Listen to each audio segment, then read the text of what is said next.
আসসালামু আলাইকুম। 18 বাংলা প্রতি ঘন্টার সংবাদে সবাইকে স্বাগত জানাচ্ছি আমি শারমিন সানা। নতুন শিক্ষাক্রম বাস্তবায়নযোগ্য নয়, এটির পরিমার্জন করে ধাপে ধাপে আগের কারিকুলামে ফিরে যাওয়া হবে বলে জানিয়েছেন শিক্ষা উপদেষ্টা ওয়াহিদুদ্দিন মাহমুদ। দায়িত্ব নেওয়ার প্রথম দিন সচিবালয়ে এসে সাংবাদিকদের সাথে আলাপকালে এসব কথা বলেন এই অর্থনীতিবিদ। তিনি বলেন, শিক্ষার্থীরা যাতে ক্ষতিগ্রস্ত না হয় সেদিকে সবচেয়ে বেশি গুরুত্ব দেওয়া হবে। বিশ্ববিদ্যালয়গুলোতে যোগ্য উপাচার্য নিয়োগ দেওয়া হবে জানিয়ে তিনি বলেন, স্কুলের ম্যানেজিং কমিটিতে দলীয় নামধারী ব্যক্তি ও অর্ধশিক্ষিতদের রাখা হবে না। পরিমার্জন হবে যারা পড়ে ফেলেছে অনেক দূর, ক্লাস 9-এ পড়ে ফেলেছে, ক্লাস 10-এ আগের সবগুলো বই আছে কিন্তু আগের শিক্ষাক্রমের, কিন্তু ক্লাস 9 পর্যন্ত পড়ে ফেললে তো সে কিছু কিছু জিনিস পড়ে ফেলেছে, আগেরটাতে ফিরে গেলে তো গ্যাপ থাকবে বা ওভারল্যাপিং হবে। সেজন্য পরিমার্জনের কথা আমি বলছি এখন। আর নতুন করে আবার ঢেলে সাজানোর শিক্ষা পদ্ধতি, সেটা তো সময় লাগবে। আজ থেকে পুরোদমে খুলেছে দেশের সব শিক্ষা প্রতিষ্ঠান। স্কুলগুলোর পাশাপাশি কলেজেও শুরু হয়েছে ক্লাস। এদিকে আজই খুলেছে দেশের সব সরকারি বেসরকারি বিশ্ববিদ্যালয়। তবে দেশের পরিবর্তিত পরিস্থিতি ও প্রশাসনিক শূন্যতায় পাবলিক বিশ্ববিদ্যালয়ে ক্লাস হবে কিনা তা নিয়ে রয়েছে শঙ্কা। এছাড়া ছাত্র রাজনীতি নিষিদ্ধ সহ শিক্ষার্থীদের নানান দাবি এবং নতুন উপাচার্য ও উপ উপাচার্য কারা হচ্ছে তা নিয়েও ছাত্র শিক্ষকদের মাঝে রয়েছে নানা সংশয়। গত 15ই আগস্ট শিক্ষা মন্ত্রণালয়ের নির্দেশনায় আজ থেকে বিশ্ববিদ্যালয় সহ মন্ত্রণালয়ের অধীনে সব শিক্ষা প্রতিষ্ঠান খুলে দেওয়ার কথা জানানো হয়। এর আগে সর্বজনীন পেনশনের প্রত্যয় স্কিম বাতিলের দাবিতে শিক্ষকদের আন্দোলনের কারণে গত 1 জুলাই থেকে দেশের পাবলিক বিশ্ববিদ্যালয়গুলোর ক্লাস পরীক্ষা বন্ধ হয়ে যায়। আর কোটা সংস্কার আন্দোলন সহিংসতায় রূপ নিলে জুলাইয়ের দ্বিতীয় সপ্তাহ থেকে কার্যত অচল হয়ে পড়ে দেশের সব শিক্ষা প্রতিষ্ঠান।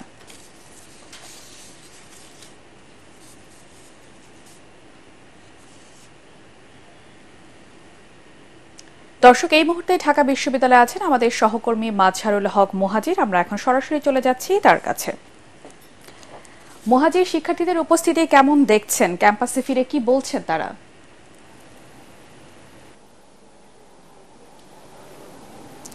শারমিন, আপনি যেমনটা বলছিলেন যে গত 1 জুলাই শিক্ষকদের পেনশন স্কিম আন্দোলন এবং 17 জুলাই থেকে কোটা সংস্কার আন্দোলনের পর আজ থেকে ক্যাম্পাস খুলে দেওয়া হয়েছে।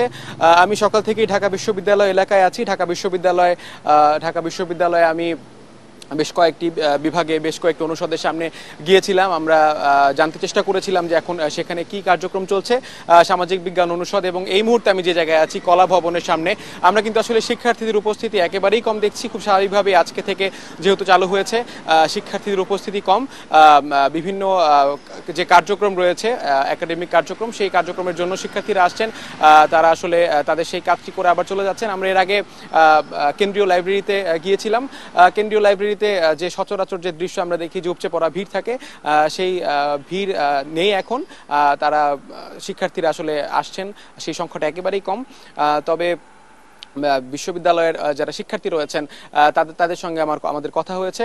তারা কিন্তু আসলে জানিয়েছেন যে যেহেতু একটা নতুন বাংলাদেশে আসলে তারা প্রবেশ করেছেন, এই মুহূর্তে তারা একটা অভিভাবকহীন ক্যাম্পাসে রয়েছেন। যেহেতু আপনারা জানেন যে ক্যাম্পাসের ঢাকা বিশ্ববিদ্যালয়ের উপাচার্য, রেজিস্ট্রার সহ বেশ কয়েকজন শিক্ষক কিন্তু পদত্যাগ করেছে গত 5 আগস্টের পর থেকে। গত 5 আগস্ট আমরা জানি যে শেখ হাসিনা সরকারের পতনের পর থেকে উপাচার্য, রেজিস্ট্রার সহ বিভিন্ন শিক্ষক পদত্যাগ করায় এক ধরনের জটিলতা দেখা দিয়েছে এই মুহূর্তে ক্যাম্পাসে, এমনটাই জানিয়েছেন আমাদের সঙ্গে কথা বলা বেশ কয়েকজন শিক্ষার্থীরা।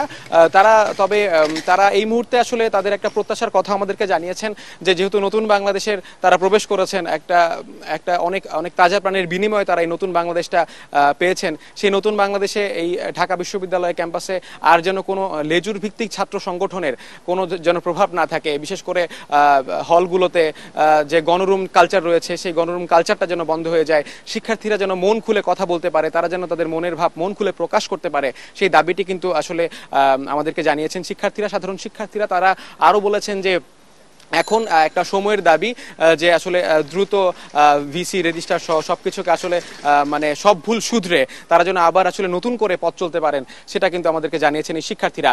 যে এই ছিল আমার কাছে এই মুহূর্তে ঢাকা বিশ্ববিদ্যালয় এলাকা থেকে সবশেষ পরিস্থিতি। মুহাজির, আপনাকে ধন্যবাদ। দর্শক, এই ছিল এখনকার মতো। পরবর্তী সংবাদ দেখার আমন্ত্রণ জানিয়ে শেষ করছি। এটিএন বাংলার সংবাদ ইউটিউবে দেখতে ব্রাউজ করুন youtube/ATN Bangla News।